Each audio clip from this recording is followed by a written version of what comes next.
Genji, Hai. kenapa kok cuma diliatin sih? Nah, karena bentuknya lucu. Bulat ya?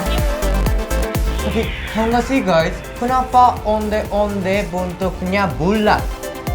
Kenapa onde-onde bentuknya bulat biar gampang bedainnya sama kue bantal? Soalnya kalau segitiga namanya risoles. Kalau segi empat, kue lapis kali ya. Oh iya, selain bulat, ada juga bidang geometri lain yang bisa kamu temukan pada makanan.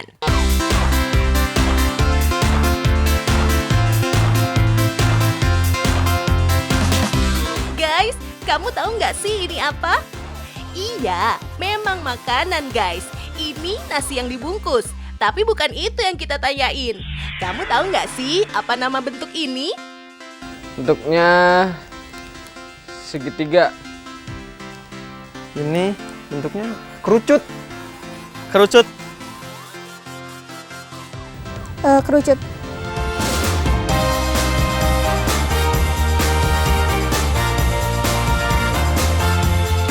Judulnya emang serupa tapi tak sama ya guys.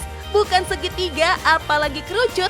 Yang benar adalah bentuk 5 segi 4.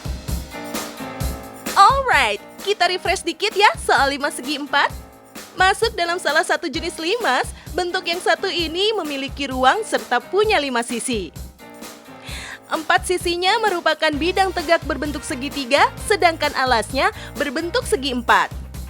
So, jangan salah lagi ya. Bedain antara limas, prisma, dan kerucut.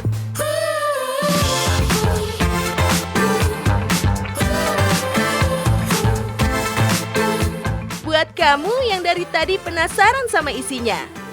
Ini nasi yang dibungkus dengan ukuran yang cute abis. Yap, sebut aja sego cile. Nah, sebelum nasinya jadi serba cilik kayak gini, semuanya berawal dari sini, guys. Ada lauk, ada juga aneka rempah untuk bikin sambal. Ya, namanya warga plus 62, nggak afdol rasanya kalau nggak makan sambal.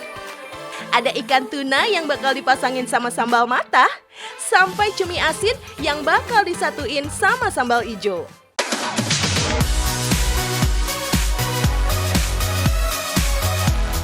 Yuk mari kita chop-chop dulu ya cuminya. Untuk jenis cumi yang dipakai namanya cumi asin. Jenis cumi yang punya kadar garam tinggi ini emang dinilai paling pas kalau dipaduin sama sambal hejo. Sementara kalau yang lagi dicop-cop ini spesial bahannya untuk sambal matah. Yang ngebedain dengan racikannya orang Sunda adalah penambahan honje alias kecombrang. Just info aja nih guys, kalau bagian yang dipakai ini adalah bagian bunga dari kecombrang. Secara punya aroma yang segar dan harum, gak heran kalau kecombrang sering dijadiin bumbu penyedap masakan. Oh iya guys, dari semua jenis sambal di Indonesia, bahan dan cara bikin sambal matah ini dikenal yang paling simpel. Secara, semua bahannya mentah 100% dan gak perlu dihaluskan. Guys, konsep sambalnya disajiin mentah itu ada maksudnya loh.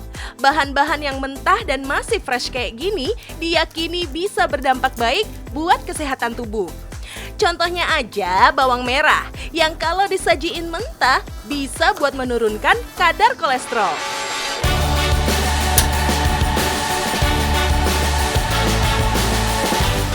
Setelah semua bahan diiris, selanjutnya pure. Lanjut disiram pakai minyak goreng panas. Next, giliran sambal ijo yang siap diolah. Udah pada familiar kan sama sambal khas Sumatera Barat ini? Bahkan, sambal cabai ijo ini masuk dalam 10 besar sambal ikonik di Indonesia. Oh iya, meski sambal identik banget sama kuliner tradisional, pada tahu nggak sih dari mana asalnya cabai yang dipakai di Indonesia? Jawabannya dari Portugis dan Spanyol. Yap, pada masa penjajahan dulu, kedua bangsa inilah yang pertama kali membawa masuk cabai ke tanah air. Setelah pasokan cabai ada di mana-mana, sambal jadi makin bervariasi jenis dan bumbunya. Hayo, kamu semua tahu nggak sih berapa total jenis sambal yang ada di Indonesia? Data jumlah sambal ini merupakan hasil pendataan tim peneliti Universitas Gadjah Mada tahun 2018 lalu. Terdiri dari 119 macam sambal mentah dan 138 macam sambal masak. Yang penasaran sama proses bungkus nasinya?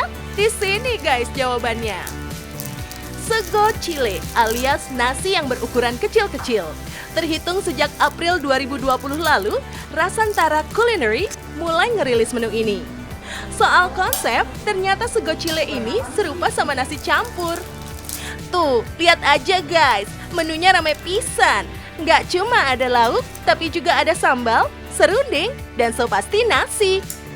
Total, ada 8 varian yang bisa kamu order sesuai selera. Mulai dari menu original kayak asin cumi, sambal ijo, dan tuna sambal matah, sampai menu terbaru, sei sapi. Chill guys, varian lauk yang nggak pedas juga ready kok.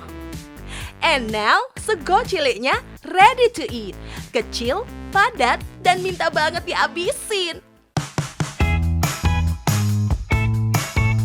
Karena ukurannya mini, makan satu aja nggak cukup ya guys. Idealnya sih untuk porsi orang dewasa, 3 sego baru cukup. Nah, biar makin nikmat makannya, emang kudu pakai tangan guys. Secara lauk dan sambalnya macem-macem, tim makan diaduk sih pasti approve banget nih. Rasanya campur aduk guys di mulut, gurih, pedas, asin, sampai manis, absen semua di mulut. Kalau kamu mau berapa porsi guys?